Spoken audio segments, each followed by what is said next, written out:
ลูกปลาหน้าเหนือเลยพี่น้องวันนี้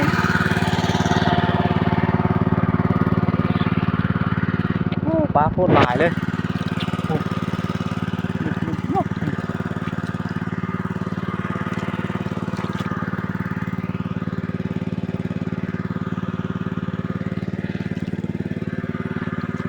งมปลาเบิ่ง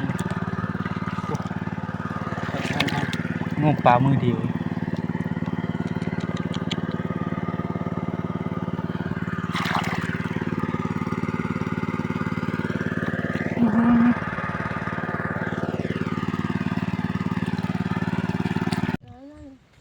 พักขึ้นนะ